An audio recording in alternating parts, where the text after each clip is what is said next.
Hello, everybody, and welcome to Friday Lives, our weekly show about content creators and everything related to live streaming. I'm your host, Anya, here with Restream team in Austin, Texas. Hello, happy Friday, and welcome to the show. If you are thinking about starting your own live streaming show just like this one, you should check us out at restream.io/studio because this is how we run this show with video pre-rolls, with guests, with branding, and all that good stuff. So if you want to learn more, it's going to be, right here. Check it out. Today we have a conversation about music, musical creators, DJs, and everything related to that. So we are going to discuss the interesting things that musical creators could do and how they could leverage live streaming in order to connect with their community at this difficult times of pandemic, and just in general in order to grow and expand their interactive communication with their audience and with their fans. My guest today is Glenn Morrison. He's a multi-platinum record seller, musician, DJ, and record producer. Hello, Glenn, and welcome to the show. Hi, Anya. Thank you very much for having me. Hi, everybody else that's watching in. Thank you for being here. Absolutely. Well, thank you so much for joining us today. This is going to be a really exciting conversation.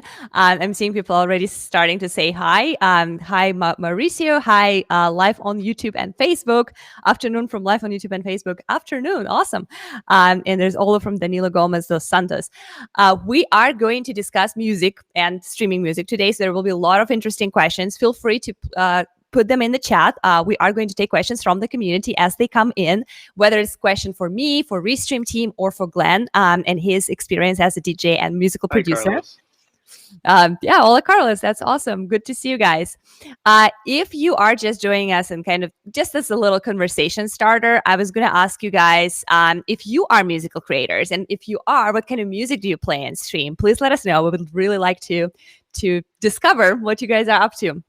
Absolutely. And I think to kind of like kickstart this with you, Glenn, could you please tell us a little bit about your personal story as a musical creator? How did your musical career start, and how did your genre kind of evolve with the time of your musical creator career?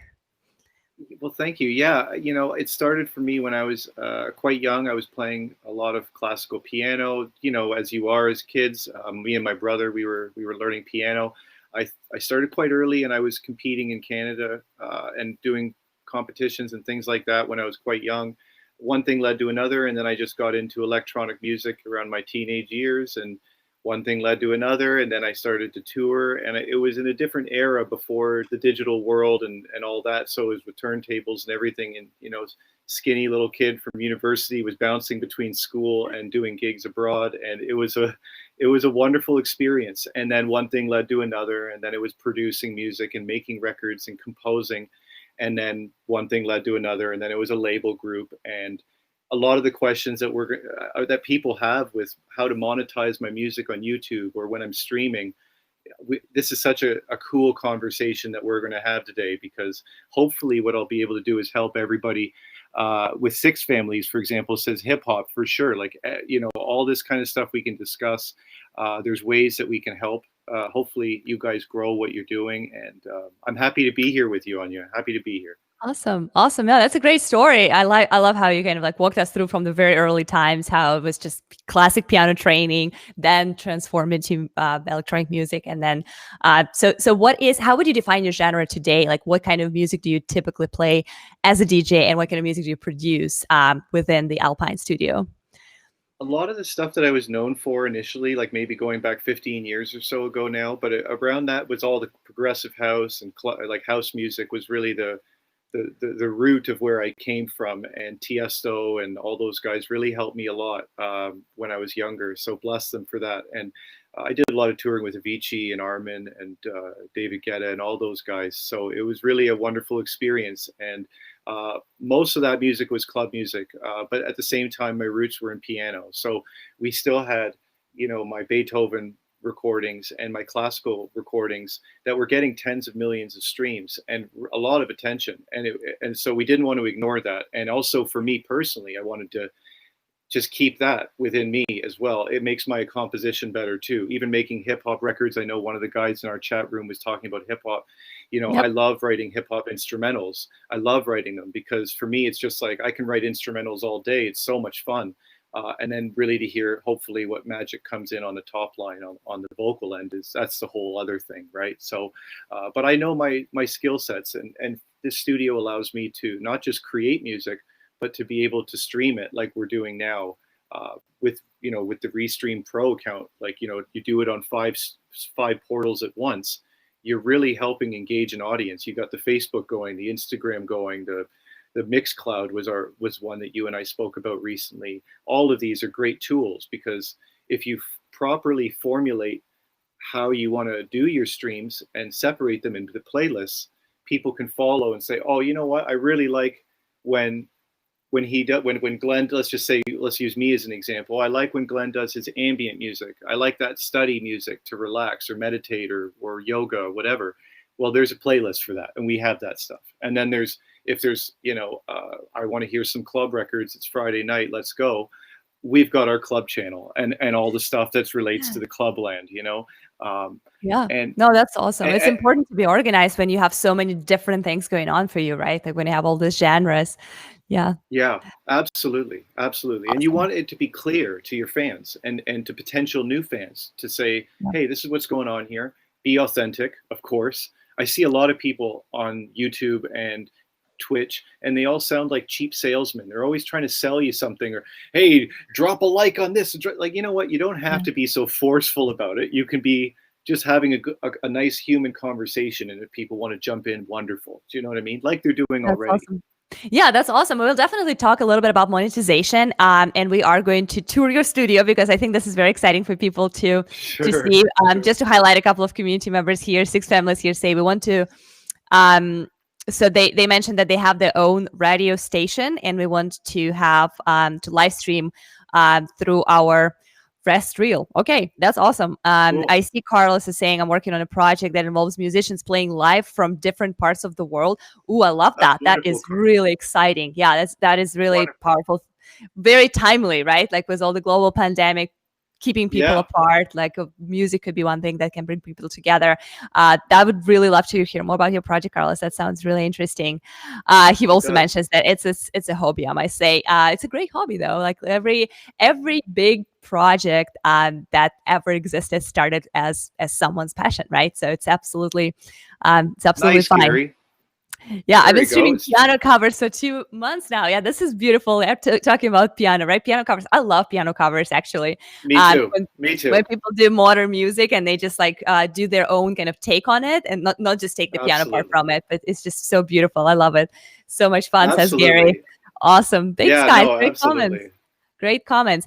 So why don't we go ahead and do a little studio tour? Because I think for a lot of people, whether Sure. they are already established musical creators or they're just thinking about this, they're just trying things out, it would be really interesting to Sure. see your setup since you have quite Absolutely. quite a bit going on.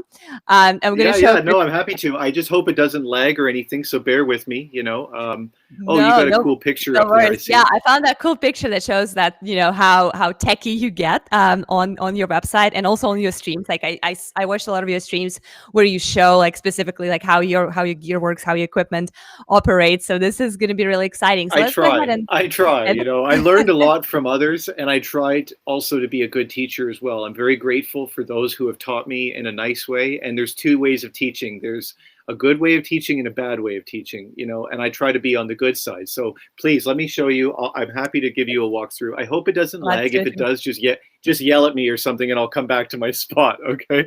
Sounds But good. Let's see how it let's works. go here. So we've got, to start off with, of course, we have the keyboard workstation. Pardon the lights. I'm sorry, they're not giving a bit of a glare, but the great monitors, wall-to-wall acoustic design, of course, because in my opinion, the most important thing to start with is not the gear, but just to have an accurate room environment. So you can see that there's just tons and tons of various acoustic panels, all of which were made.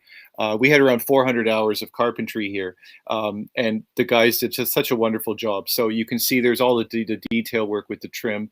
But on a gear level, let's get a little bit in here. We have some, mastering EQs and compressors, mostly for post-production.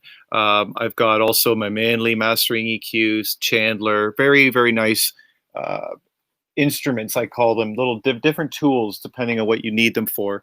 And beyond that, yeah, there's the synths, of course, the synthesizers, plenty, Moog and Nord and all that. But the modular wall, this was really a labor of love. Took me around a year or so to get fully together. As you can see, the picture you showed actually had holes in it at the time. Yeah. Now it's all full. So, actually it expanded. There's a little bit more on the bottom, the things that are blinking. So, it becomes an addiction, but I really believe there's a purpose in all of this. It's on the pursuit of trying to do something different, to try to push the envelope a little bit.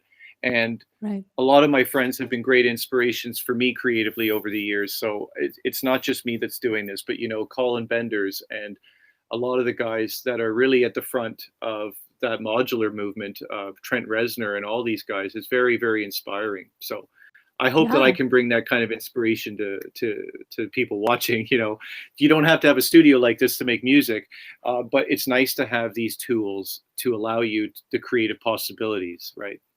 And it's also, I think, important to remember that it takes time to build those things, and we're going to transition to like the live streaming episode part of that, right? Like, so there's a part of creating music and there's part of streaming music, and that is something that I can definitely relate to. Like, the studio that I'm in right now is also kind of like labor of love, and a process that took us 6 months to like put things together, to experiment with different backgrounds, with different lights, with different cameras, and it is definitely definitely something that you don't start with. You just kind of like grow into that, and then you add on and you develop and you grow.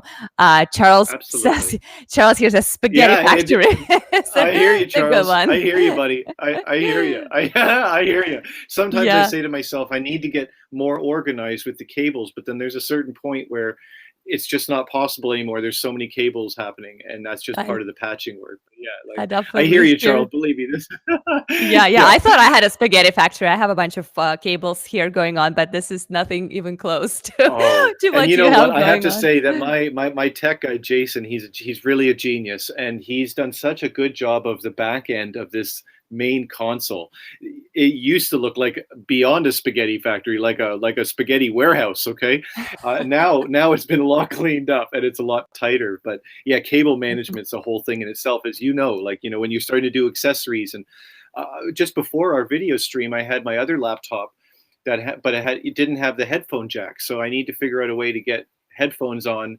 And I was like Bluetoothing, trying that. I was like, oh my goodness, all the technologies in here. We have 3 or 4 computers in this room. And you talk about streaming setups. Like, how long did it take you to figure out your optimal streaming setup? For me, it was like we had 6-7 months of tech. Like, we had internet providers over to give us base minimum. The minimum speed of your internet is so important, right? So important. Yeah, let's talk about that. So can you break it down a little bit? Like, what specifically do you use? Like, what's your hardware? What's your software in order to stream, to go live with your music, with your DJ sets, with other, like with live music that you stream and share with your community? Great question. That's a great question. I'm down with that one because I like the idea of explaining that the first thing before any streaming needs to take place is making sure that you have the right internet speed. And you need a base minimum. Personally, I like to have a base minimum of 10 megabytes a second upload, not download. The download doesn't matter. It's the upload speed. So from all the stuff that we went through, the base minimum, if you can get 10 megabytes a second upload, wonderful. Then you have a good stable connection. Ours is hardwired by a power line adapter. So in our case here to the studio, because the studio's in a far room from where the internet receptacle is, we did the power line adapter. So which I'm actually not using. I'm surprised it's so good right now because I'm using the power line adapters for the other laptop that I don't have the headphone jack on. So normally when we're streaming, we have the other laptop because also the power of the laptop, like the processor, is very important when you have multiple camera devices and OBS software.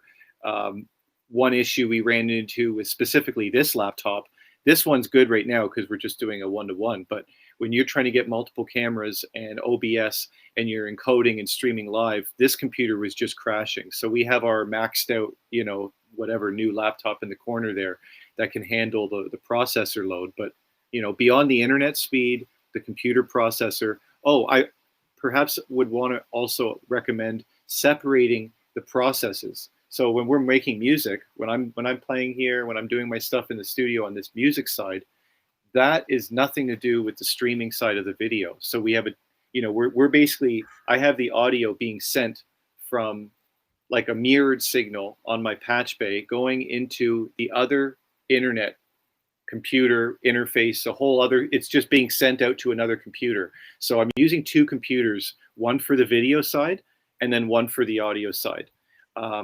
This way it allows people to hear what I'm hearing. So what I'm hearing on the speakers, then people can hear that in the same time, which I think is really cool when people are wanting to, sometimes, you have a 1 hour, 2 hour stream and I'm noodling around. So half of it might be nonsense, but after 15 or 20 minutes, it might pick up and wow, there's some flashes of magic here. Let's see what happens. And people can come along for the ride. They can dip in, they can dip out. But at least the audio quality is preserved in a way where, let's say, if people were coming into my room and talking, no problem. That microphone is not, there's no mic. It's just coming in as a direct feed from my patch bay into into a separate interface, really. It's kind of a complicated Frankenstein setup, but when you say important. Interface, do you use OBS or something like that? So just people are aware, like where do you OBS. Take that? So you go to OBS and then from OBS you go with Restream. I have my Restream. Multiple. Yeah, absolutely. Like the Restream Pro account is the like the base minimum that you need in order to do what I want to do. And I think for a lot of people here, even with Gary's comments wanting to know the workflow ties in not just to streaming quality, but also the way in which you stream. So the Restream Pro is, I think, great because you're allowed to do the YouTube, Facebook, Periscope, Mixcloud, and a ton of other platforms that I'm not even on. So there's at the end of the day, there's only so many platforms that we can really put our energies into here. We've chosen a good number. We have a lot going on, but I love Restream Pro for the ability to say, you know what, I'm live and we're on all these platforms. And then I get also a summary. What I really like at the end of the video, like the stream session, I'll get a summary getting to tell me, this is what your numbers were like. This is what your engagement was like on each of these platforms. Metrics are everything over here for us, not just on the record side, but to gauge whether there's a sense of purpose in doing all this stuff. My YouTube numbers have been going up really well since I've started streaming. This is a good sign. I just try to be positive and authentic, and we live in a very weird, dark time right now. So the last thing that I want to be doing is being polarizing. I want to invite people in here and say, come in here, feel comfy, pull up a chair, get a coffee, hang out, and I'll make some music. And you don't have to hear me blathering on. If you want to hear somebody talking, then there's amazing podcasts and there's people that talk. That's kind of a huge thing with the Restream for me. And how do I want to stream as a mastering studio, as a musician? Well, just stream it as if somebody's hanging out in the studio. I don't need to be talking. I don't need to be selling people on something. Just if they like the music, they'll listen. And if they want to buy records of ours, thank you so much for supporting us. Like it should feed itself. And if it's authentic, I think people are going to know right away, Absolutely. Well, thank you so much for saying a bunch of nice things about Restream. I really appreciate it. It's really good to hear that, that's helping. I also like those reports that I get every time after Friday Lives is over. Like, hey, this is how many people watched. This is your peak time. This is your engagement. It's definitely very helpful. I want to actually take Gary's question because I think it's kind of like a lengthy comment. So I'm just going to read it out for people who are listening to us on podcast because we are repurposing the show for a podcast. And just so people are aware what we're talking about, I would love to know the workflow to chat with your audience while I'm playing. It can be really tough. I can use an iPad to read my music audio interface and then an iPhone to stream with the app Dolby On and Restream. Should I set up with a laptop and OBS? I've seen streamers have templates that scroll the songs title and playing. So basically, I guess the question is like, how do you multitask and keep this stream interactive, and how important it is to react to comments altogether when you are a musical creator? Really, really good question. Gary, I guess the best way to answer that is what I like to do is think of things as compartmentalizing the workflow. So if you're making music, you should be focused on the music, and you can always engage in a conversation after you're finished playing, or if you're taking a break from the piece. In many cases, let's say, for example, if I'm doing my piano, for the sake of our conversation, piano covers, or just noodling around on the piano, having some fun. When I take a break, then maybe I'll have my second computer, right? Because I told you I separated the musical processes. So I have my music computer here, and then I have it streaming, being sent out on a different laptop just over in the corner here. So I'll have that computer also open to the social media, and I can just kind of jump in randomly, and then come back to my chair here, and then I'm back to music. And a lot of my other friends in the music industry that have had great success with streaming, they're employing the same technique, which is, you know, especially even some of the ones with Patreon, I think is another one where Mm-hmm. people can subscribe to exclusive video streams. And some of my musician friends, they're very gifted, like Colin and Niels. These guys, they're just playing music live, synthesizers, beautiful, beautiful music, and they have 2 or 3 cameras, tastefully done, good lighting. Always good lighting is important, and Awesome. a good signals, quality, good signal quality. So I think, Gary, your headspace is bang on. You just need to have a good workflow so you're not stressed out. Yeah, Yeah, engaging after the song. Yeah. absolutely. And to echo another question from Gary, and also to reintroduce you here, I'm going to take the moment for those who are just joining us. My guest today is Glenn Morrison. He's a multi-platinum record selling musician, DJ, and record producer. He is Hi, also everybody. he owns Alpine Studio, which is a recording studio in Toronto, Canada. And if you would like to connect with him, I actually have a quick caption for you guys, and I also dropped that in the chat. GlennMorrison.com and AlpineString.com are where you can find out more about Glenn, can find out about his music, and connect with him if you want to. Follow him, connect, send him any questions, chat. I'm sure, Glenn, You you're know what? open I'll do for one. all of Yeah, that. I'll jump one on top of you. I'll say anybody that's listening in right now, if you need any mixing or mastering work, I'll give 50% off just because you're on this video chat for the time that we're on this video chat. Not unlimited, but but it's an offer that's extended to everybody listening in. It's really nice to have you here. Anya and I have a great calendar of questions, list of questions, things going on here. So thank you for joining Absolutely. in. Awesome. Thank you so much. Yeah, that's a great gift for the community. Really appreciate it. Yeah, So sure, let's no talk about problem. monetization a little bit, because you mentioned that for the most part, you as a Hmm. creator don't really see yourself as a very salesy streamer who is trying to constantly kind of like engage in hype up and say, hey, buy Right, this, do that. right, At the same time, for most musical creators, life is not very easy. It's difficult to monetize music, even if you're good absolutely, at that, even if you have the absolutely. talent of being, that sales and marketer person. What you mentioned Patreon and basically relying on your community and subscriptions and donations that they could do to support you. What other ways of monetization of your music do you see for yourself, as well as DJs and musical creators who are just starting their career today?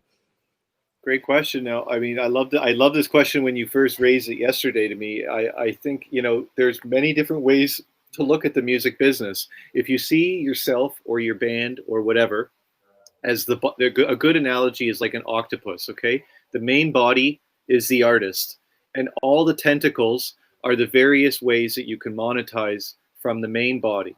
So I really, oh, thank you, Gary, that's nice of you to say. I'm trying to bounce back between the chat here Yeah, and also the video. It's nice, you have a really nice yeah, format here on this. It's cool. So the absolutely. main body, the main body is the artist, and then the tentacles are the monetization streams. And you have different ways of streaming, making money from music, not just streaming, but you have, of course, there's the Spotify, the Apple, the Tidal, etc., all the different streaming, Google Play, all the streaming services there.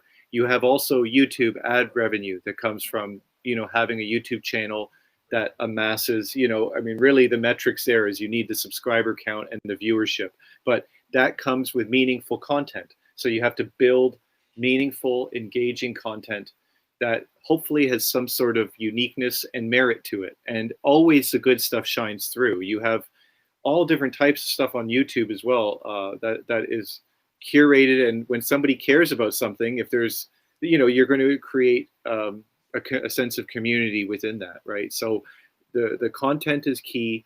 That's just one part, the ad revenue there. That's the second tentacle. Then you could have your own record label. You can start up your own indie record label that doesn't have to have physical goods. It can be digital only, no bricks and mortar, start very low, and that could be a revenue source to monetize your original music.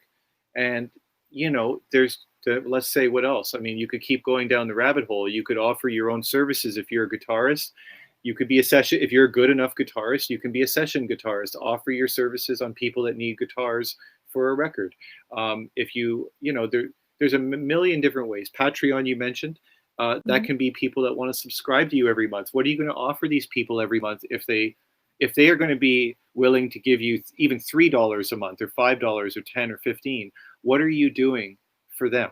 And it should be good. It should be something nice. And this is how I view it. You should be trying to be a good value to the person that's supporting you. Do you know what I mean? In my case, we also have vinyl. So, we're selling physical merchandise like with vinyl and baseball hats and things like that. And every time there's an order, I personally thank everybody. And I say, thank you so much. It means a lot. You're helping support what we do.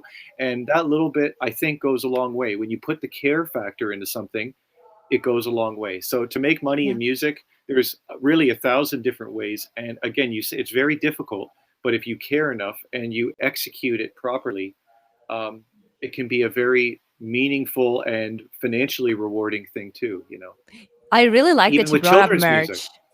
Yeah, like the Merch, genre doesn't matter, right? Like, the merch is Yeah. a really good one that a lot of people kind of think. I think there's a misconception that, like, oh, merch is like very difficult to manage. It's very expensive. It's very time consuming. It's not. And partly, I mean, there is an initial, like, a little bit of a setup. You have to design the things. You have to think those through. Yes. But then once that's done, it's actually a pretty good source of revenue that doesn't necessarily require a ton of your time and attention. There are a lot of tools out there that facilitate that today. I mean, definitely for Restream, like, you're wearing one of our Restream shirts right now. This is something that we offer for, like, it was a lot of work in the beginning, but now when it's all streamlined, it works pretty well. And one more monetization thing I wanted to mention, and I don't know, Glenn, what's your opinion? How relevant is that for musical creators? But there's sponsorships, right? If you are a live streaming creator and you have a regular schedule, you have a series, you have weekly streams of some sort, whether you do just your music or a little bit of behind the scenes, you could always partner with musical gear, with musical instruments producers, with manufacturers of all kinds of software and tools that you as a musical creator use. And if you are good at what you do, and if there's a natural fit with what the other brand is offering, you could always partner. And I'm sure, if you have a dynamically growing community, a lot of brands would be happy to work with musical creators in order to promote their goods and services to their community. So that's another thing to consider. Yeah. Absolutely. I forgot that in my earlier ramblings. You're absolutely bang on.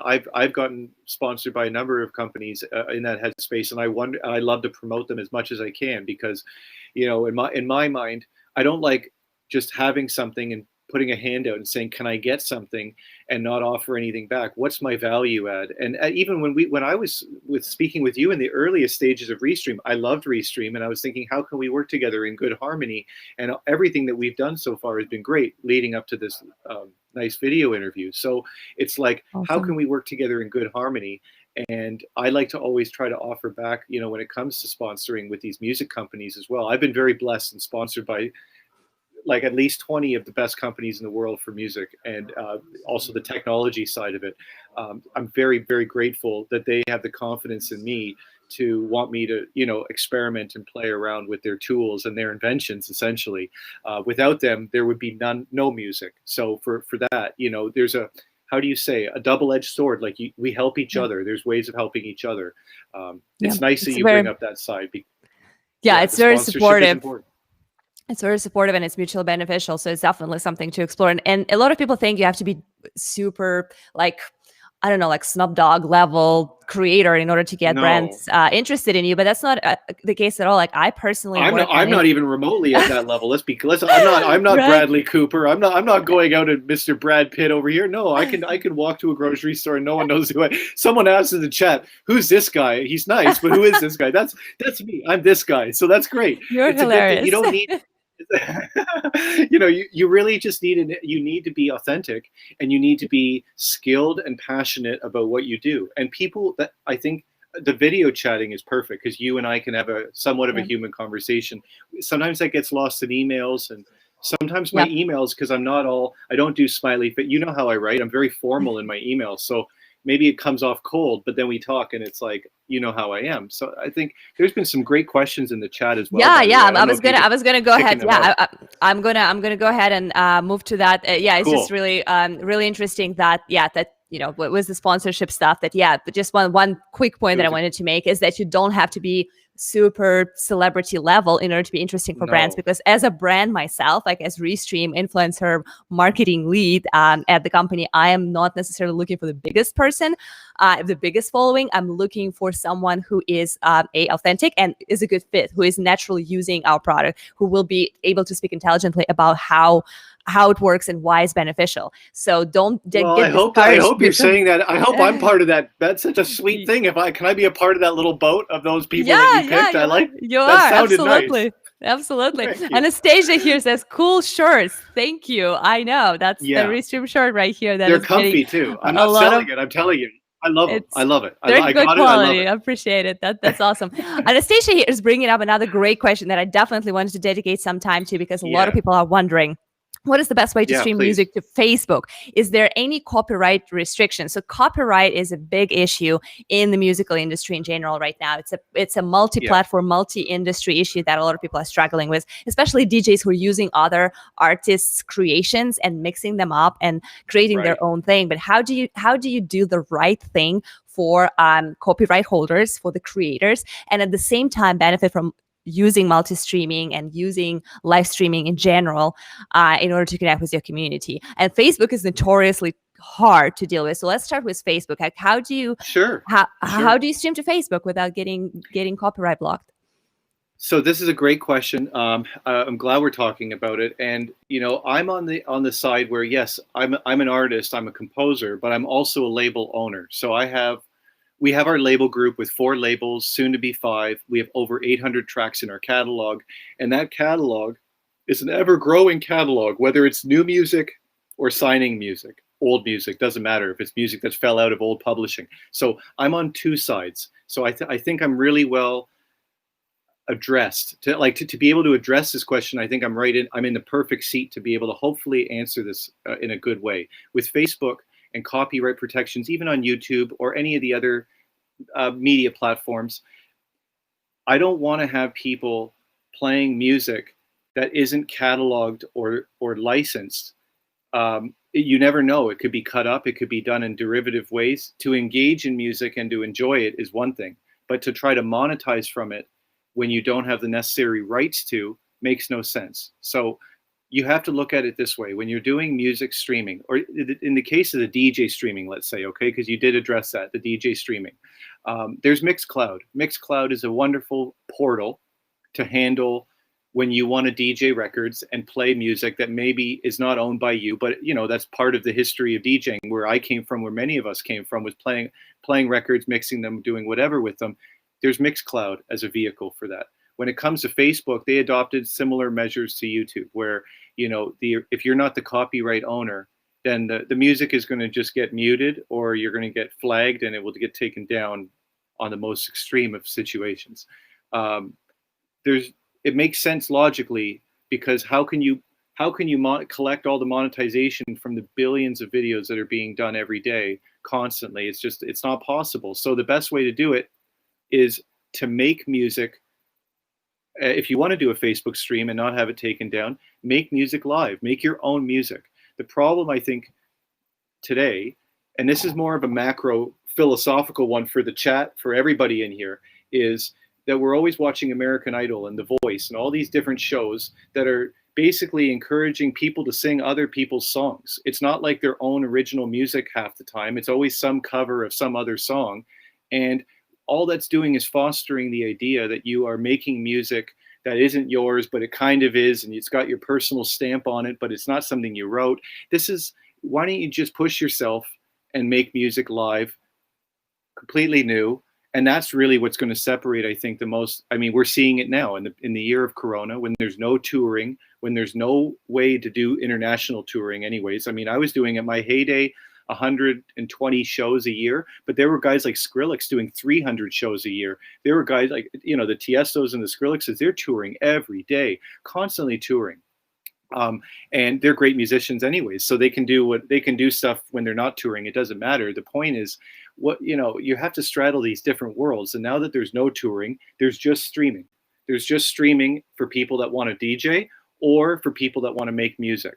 And if you're making new music, you'll never get copyrighted for it because it's your own music and you're making it live. So a lot of the Facebook and the YouTube streams you'll notice on my channel, I might as well plug it right now, but the youtube.com/Glenn Morrison TV, I believe is what it is. We have playlists that show, oh, this is Glenn's ambient music or Glenn's piano music or whatever. I don't have a lot of my club mixes on there because we were getting this issue when I was live streaming to Facebook and I was DJing vinyl from even records that are 20 or 30 years ago. They're hardly even represented. Some of them don't even have Spotify or streaming links at all, but they would get flagged because maybe there would be an old copyright owner that owned it. So then the Facebook would block the audio and mute it. To me, this is not an effective way of communicating a video for people on Facebook because, for someone that's jumping in later, they're going to see that there's all these sections that are muted. Maybe the live stream itself might be clean, but for everybody watching later, it's not going to be a nice video. So for now, while we're figuring out, letting the big companies figure out what the laws are, we're trying to work within the ways that make most sense on a musical level. So a lot of my friends and I, when we do our streams, it's like really just live.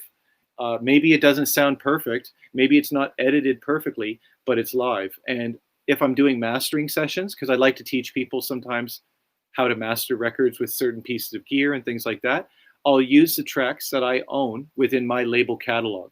So within our 800 track plus growing catalog, we're whitelisted with our distributor on the music licensing end to be able to play that music without getting flagged. So, but still there's times where I'll get my music flagged down on copyright on music I own, and then we just have to get the request to get it lifted. Most times it's quite clean. I would just recommend for people DJing, like proper DJing, playing other records, these are not the platforms for you.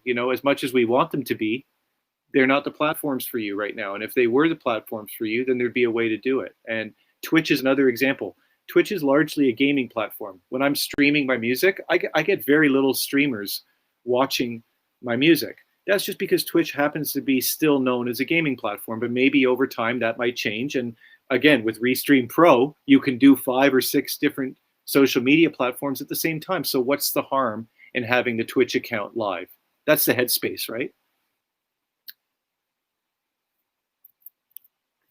Oh, I'm so sorry, Anya. Your audio died on me. Oh, yeah, sorry about that. I can hear you now. Yeah, I actually muted myself. So I was curious, what you mentioned about Facebook might not being a platform for you. Isn't there a way, though, when you could potentially obtain some kind of a permission from the copyright owner in order to play music as a DJ? Because a lot of people don't have that ability of like, hey, this is my own music, this is my own label, right? Like we're talking about DJs who are just experimenting with someone else's records. Is there a path for them at all? Because I believe that Facebook is interested in creating that space for musical creators there. I say great. I say wonderful. I look forward to the day. But for today's purposes, up until today, it's been very. The DJ videos have been largely cut up. And the irony for me, I haven't even been, like I saw Gary's thing saying he got a DCMA takedown on some Eagles record. Of course, it's an Eagles record. There's going to be a team that's actively looking after that stuff. Yeah. But, it's just, there's a better way to communicate what you want to convey. And back in the day, we used to give mixtapes to our friends and we used to do things like that. And today, you have to experiment and know that certain platforms can do certain things and, keep them active, keep them engaged as best you can. But, for me, it was like, I was playing records from 30, 40 years ago in electronic music, which is already a niche genre. It's not like I was playing commercial music that was well known, and I was still getting takedowns. So we said, you know what, let's readjust our time because there's only so many hours in the day, right? There's only so many hours in the day. Let's adjust our calibration on what do we want the streams to be. And in my case, we thought having a master class would be like a very nice concept. You know what I'm saying? Like the headspace of come on in, sit down. Hopefully you can learn something if you wish. Hopefully you can enjoy what you're listening to if you wish. And if you don't like it, you can leave. There's nothing that's, it's just more of a natural engagement. You know what I mean? Yeah, I really like I'm in that here anyways. concept. I'm in here working anyways, right? Yeah, I think it's a really interesting concept of like, okay, so if you are, if the type of music that you are creating is kind of doomed to have copyright issues on certain platforms such as Facebook and YouTube, yeah, you can kind of diversify your content and do a lot of behind the scenes, very popular type of thing. You can do interviews with other creators. You can do, Yeah, there are a lot of things that you could do that is not necessarily exposing you to copyrights claims. And then there are platforms just like Anastasia is mentioning. Thank you. Sounds like Mixcloud is the way to go, which is actually it's integrated with great. Restream. So you could go to Twitch and Mixcloud and your own website, for Yeah, example, or customer TMP for them, that musical streams, and then all the behind the scenes, all the training, all these conversations around them, you could add on your Facebook and your YouTube. I think that's a great kind of workaround. I'm glad that you brought it up, Glenn. That really sounds like a very very logical thing to do. I oh, also wanted thank to you. talk a little bit about engagement. Gary is talking about struggling and having challenges with that. And I think it's an important topic to mention.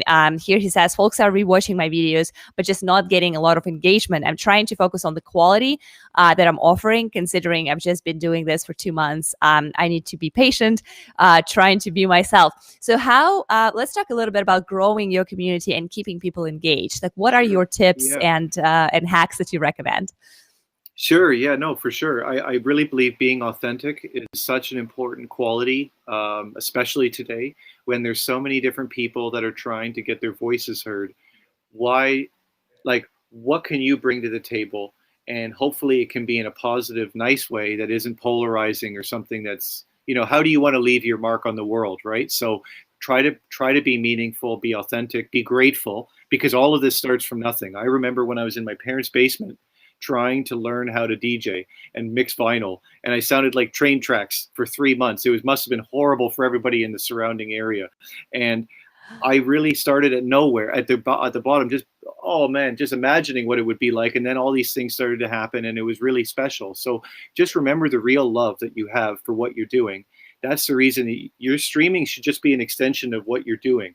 I don't ever really stream outside of the studio room because I'm working right now. When I'm in the studio, I'm working, and then after that, I turn everything off and I let my two worlds separate, the internet world and then the real world. And I think that's really important. To get an engaging fan base, you need to be providing meaningful content.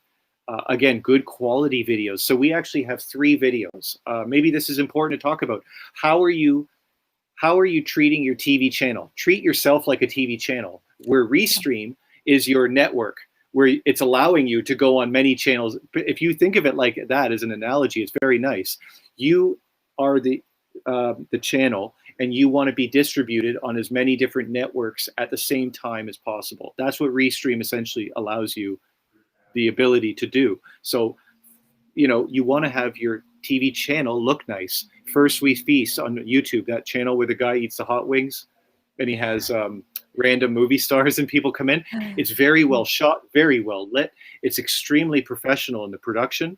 And it's no surprise that that's one of the most popular YouTube channels. You have tons of different examples that you can use as well. And a lot of the commonality is good lighting, good video quality, no latency.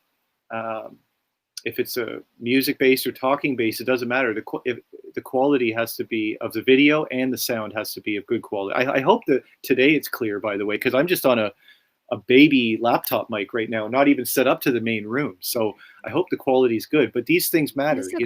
and yeah, and if you do we have it's not hard to do within OBS, but if you have a scene switcher, like you can buy a scene switcher thing plug-in for OBS, that if you have 3 cameras, it can switch every 10, 15 seconds, and it allows for that more like kind of immersive TV experience. This is nice right now. You and I are Yeah. going back and forth, but Yeah, absolutely. And within the studio space, like what we are using right now, Restream Studio, it allows you to do a little bit less things than OBS Studio with scenes changing and with all those special effects and like multiple cameras and sound ingests. But it does give you the opportunity to do like a lot of basic things and still make yeah, your streams look professional, because you can still brand it. You can still highlight the comments from your community. You can still feed the sound, and you can have one camera, and it's very easy. Like the entry barrier is minimal. You need like minutes in yeah, order to figure out how it works.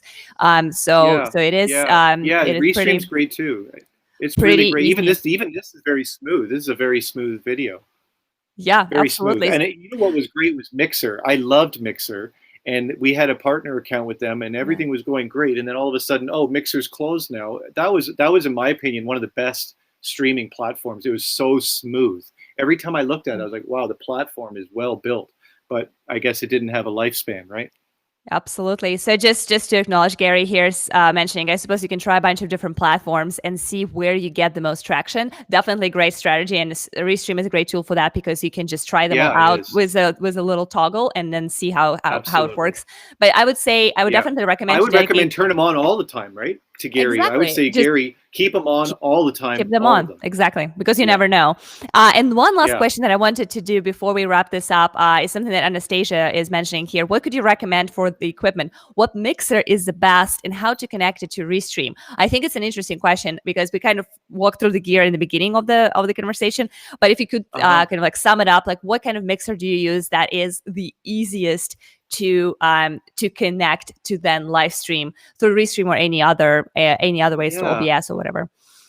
That's a great question, Anastasia. And you know what? Frankly, you caught me a little bit off guard. I hadn't thought about it. I mean, my setup is very complicated, and I would want to give you something that's very simple. So if you want to email me to my Alpine website, I'll remember obviously who you are. I'll do a little bit of digging, and I'll ask a friend or two and see if there's like a very affordable, simple mixer. But in terms of connecting it to Restream, like Anya was saying, it's a very smooth setup. It's not complicated. I think the biggest thing is just getting the quality to be good enough where it's enjoyable for the viewer. Yeah, absolutely. There's And many. Gary here. I mean, I could be. I'm sorry. I don't even want to mean to cut you off on you, but I'll say I don't mean to be opaque. I'm using, I believe, a Focusrite, a baby Focusrite mixer that handles the signal going from my patch bay into that, and then that Focusrite is going into my laptop into OBS. So that's how I'm doing it for me. But Awesome. again, yeah, Yeah, and everybody's Gary setup will be here. different. Yeah, Gary here is mentioning Focusrite as well. I have a Focusrite Solo, affordable and great sound. So Exactly. here we go. Yeah, Looks Anastasia, like there we you have. go. Yeah, Yeah, and the stage is yeah. saying, "I'm just starting. Thank you for your help." That's awesome. Like Oh, great questions, very everybody. welcome. Just to wrap this up real quick, just want to reintroduce you one more time for those people who are kind of like catching the tail end of our conversation. My guest today was Glenn Morrison. He's a multi-platinum record selling musician, DJ, and record producer. He owns Alpine Studio, and if you guys want to connect with him, ask more questions and kind of find out more about his work, connect. See the music that he makes and also the services that he's offering as a producer. You can find him here at glennmorrison.com or alpinemastering.com. Sorry, I guess I mispronounced it for the first time. Oh, you're good. You're But good. You're good. here's the link. And I also dropped it in the chat earlier today, and I'll do it again in just a minute. Glenn, thank you so much for being with us today. It was a great conversation. I really appreciate you and everyone who joined us in the chat. Great questions today, folks. Yeah, Yeah, thank you so Gary, much for being with Anastasia, us. David, yeah, thank you. And Anya, you really wonderful questions. Thank you. It was a great day. I hope we can do this again soon. Absolutely. Thank you so much. I'm just going to toggle you out and we'll chat a little bit afterwards. I'm sending the link for you guys in the chat. So if you guys want to connect with Glenn, that's the way to do it. Thank you very much, everybody, for showing up today and for joining our conversation. I really love to interview musical creators because they always have a lot of great stuff to say. They have interesting insights, they have good stories.